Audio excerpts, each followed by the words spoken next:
ఈ వీడియో ద్వారా బేకరీ వ్యాపారానికి సంబంధించిన వివరాలు తెలుసుకుందాం. ఈ బేకరీ వ్యాపారాన్ని రెండు విధాలుగా ప్రారంభిస్తారు. అందులో ఒకటి బేకరీ ఐటమ్స్ తెచ్చి షాపులో ఉంచి అమ్మడం, రెండవది బేకరీ ఐటమ్స్ తయారు చేసి వారే అమ్ముకోవడం. ఈ బేకరీ ఐటమ్స్ తెచ్చి షాపులో ఉంచి అమ్మేవారికి 60,000 రూపాయల వరకు పెట్టుబడి అవసరం అవుతుంది. బేకరీ ఐటమ్స్ తయారు చేసే వారికి 2,30,000 రూపాయల వరకు పెట్టుబడి అవసరం అవుతుంది.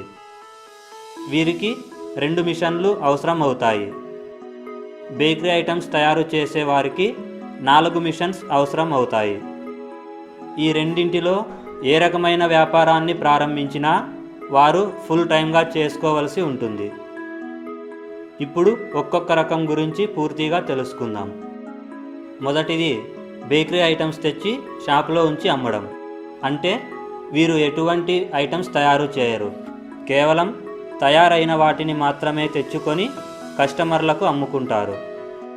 ఇలాంటి వ్యాపారం ప్రారంభించడానికి 60,000 రూపాయల వరకు పెట్టుబడి అవసరం అవుతుంది. దీనిని అభివృద్ధి చెందిన గ్రామాలలో కానీ మండలాలలో కానీ ప్రారంభించవచ్చు.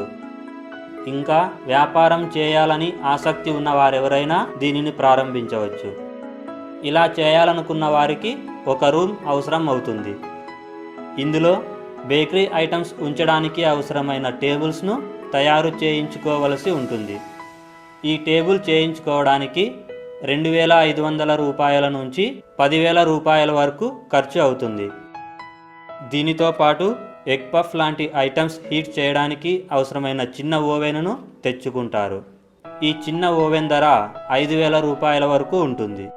అలాగే ఈ ఐటమ్స్ను కేజీల ప్రకారం అమ్మడానికి అవసరమైన వేయింగ్ మిషన్ను కూడా తెచ్చుకుంటారు. దీని ధర 7,000 రూపాయల వరకు ఉంటుంది. ఈ మిషన్లు దగ్గరలోని పట్టణాలలో దొరుకుతాయి. ఇలాంటి షాపును బస్టాండ్ ఏరియాలలో కానీ, మార్కెట్ ఏరియాలలో కానీ, కాలేజ్ వద్ద కానీ ప్రారంభించవచ్చు. వీరు ఈ షాపులో బేకరీ ఐటమ్స్తో పాటు cool drinks, chips items, biscuits, water packets, water bottles మరియు కాఫీ మేకర్ను కూడా పెట్టుకోవచ్చు. ఈ కాఫీ మేకర్ ధర 4,000 రూపాయల నుంచి 15,000 రూపాయల వరకు ఉంటుంది.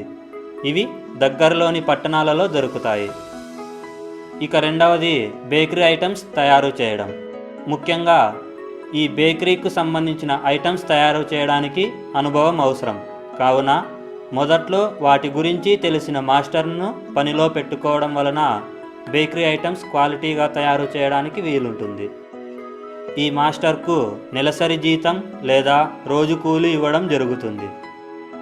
మనకు ఎక్కువ ఆర్డర్స్ ఉన్నప్పుడు బేకరీ ఐటమ్స్ తయారు చేయడానికి 2 లేదా 3 లేబర్స్ అవసరం అవుతారు. వీరికి రోజు కూలీ ఇస్తారు. ఈ బేకరీ ఐటమ్స్ను తయారు చేయడానికి 2,30,000 రూపాయల వరకు పెట్టుబడి అవసరం. దీనికి 4 మిషన్లు అవసరం అవుతాయి. అవి ఓవెన్ మిషన్, పిండి mixer, cake mixer, weighing machine. ముందుగా ఓవెన్ మిషన్ల గురించి తెలుసుకుందాం. ఇవి 3 రకాలు ఉన్నాయి. అవి గ్యాస్ ఓవెన్, కరెంట్ ఓవెన్, కట్టెల ఓవెన్లు. వీటి ధరలు వాటి సైజులను బట్టి, అందులో ట్రేలను బట్టి 45,000 రూపాయల నుంచి 60,000 రూపాయల వరకు ఉంటాయి. ఇవి దగ్గరలోని పట్టణాలలో దొరుకుతాయి. ఈ కరెంట్ ఓవెన్లు సింగిల్ ఫేజ్ కరెంటుతో పనిచేస్తాయి. వీటికి కరెంటు బిల్లు నెలకు 1,000 రూపాయల నుంచి 1,300 రూపాయల వరకు వస్తుంది. ఈ కరెంటు బిల్లు, గ్యాస్, కట్టెలు మనం చేసే పనిపై ఆధారపడి అవసరం అవుతాయి. ఈ ఓవెన్లను ఎగ్ పఫ్లు, దిల్ పసందులు, బిస్కెట్లు, బన్నులు మొదలగు వాటిని తయారు చేయడానికి ఉపయోగిస్తారు. కేక్ మిక్సర్ను, పిండి మిక్సర్లను పిండి కలుపుకోవడానికి ఉపయోగిస్తారు. వీటి ధర ఒక్కొక్కటి 18,000 రూపాయల వరకు ఉంటుంది. వీటికి సంబంధించిన రా మెటీరియల్స్ అన్నీ దగ్గరలోని మండలాలలో దొరుకుతాయి. వీటిని 15 రోజులకు ఒకసారి తెచ్చుకోవచ్చు. ఈ విధమైన వ్యాపారం చేసేవారు అన్ని రకాల స్వీట్లను తయారు చేసి చుట్టుపక్కల ఉన్న షాపులకు అమ్ముకోవచ్చు, లేదా వీరే ఒక షాపును ఏర్పాటు చేసుకుని అమ్ముకోవచ్చు.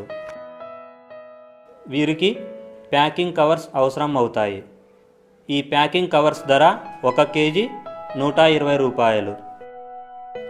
ఈ రెండు వ్యాపారాలకు సంబంధించి స్వీట్లను ఎక్కువ కాలం నిల్వ ఉంచలేము కాబట్టి స్వీట్లను తయారు చేయడం, స్టాక్ పెట్టుకోవడం గమనించుకోవాలి. వీటి పరిసర ప్రాంతాలను శుభ్రంగా ఉంచుకోవలసి ఉంటుంది. ఈ షాపులో ఎక్కువ రకాల ఐటమ్స్ను అందరికీ కనబడేలా ఏర్పాటు చేయడం వలన కస్టమర్లకు మన దగ్గర ఏ ఏ ఐటమ్స్ ఉన్నాయో తెలుస్తుంది. దీనివలన సేల్స్ పెరిగే అవకాశం కూడా ఉంటుంది. ఈ వ్యాపారంలో 100 రూపాయల సరుకును అమ్మడం వలన 40 రూపాయల వరకు ఆదాయం ఉండవచ్చు. ఇప్పుడు ఈ రెండు రకాల వ్యాపారాల మధ్య ఉన్న తేడాలను మరొకసారి చూద్దాం. బేకరీ ఐటమ్స్ తెచ్చి అమ్మేవారు కస్టమర్లకు డైరెక్టుగా అమ్ముతారు. అదే బేకరీ ఐటమ్స్ తయారు చేసేవారు బేకరీ షాపులకు మరియు కస్టమర్లకు కూడా అమ్ముకుంటారు. వీరికి 60,000 రూపాయలు అవసరం అవుతాయి. ఇలాంటి వారికి 2,30,000 రూపాయలు అవసరం అవుతాయి. ఈ వ్యాపారాన్ని మండల స్థాయిలో ప్రారంభించవచ్చు. దీనిని మండలం మరియు జిల్లా స్థాయిలోనూ ప్రారంభించవచ్చు. ఈ వ్యాపారానికి 2 మిషన్లు అవసరం అవుతాయి. దీనికి 4 మిషన్స్ అవసరం అవుతాయి.